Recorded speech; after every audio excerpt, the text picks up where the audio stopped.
بچه اومد رفتم تو کلا. بچه ببین چی پیدا کردم. لول 7 داشت.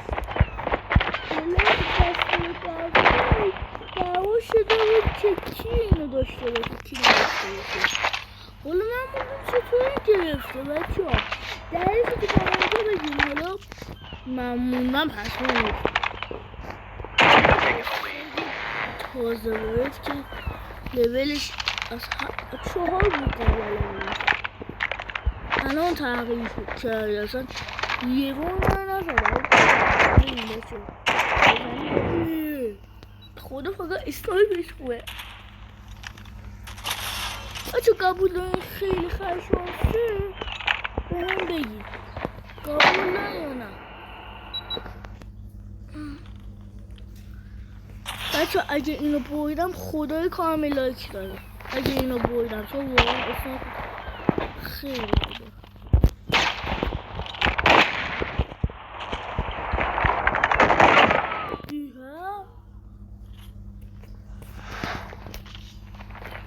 این دوسته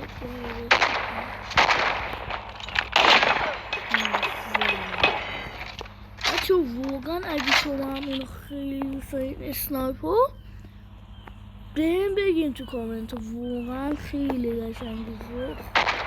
ظاهر نگاه یا خود نگاه. حالا من اصلا تنظیمات شدم. تنظیمات هم بچه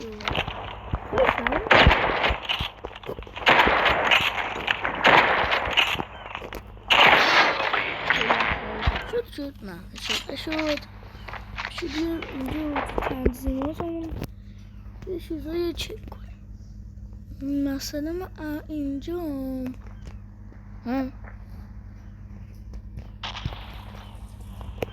مرکزی تو خوب نشد. خوب شد آقا. مثلا من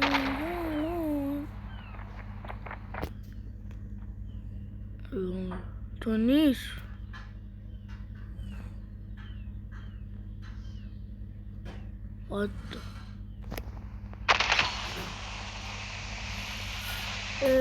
حالا بیخیالش منو نیستی.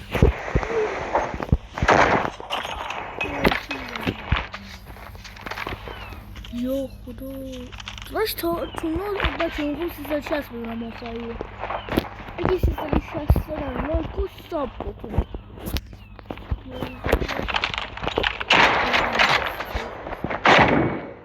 360 همونطوری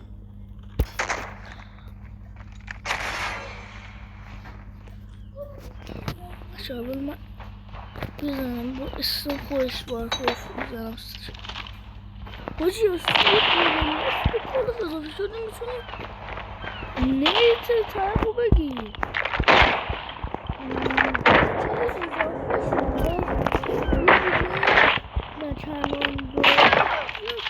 یادم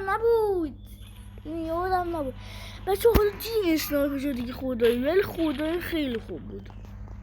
خدایی مگه خوب نبود بچه. اگه بچه خدایی خیلی خوب واقعا خوب بود. ممنون که اینو دیدید.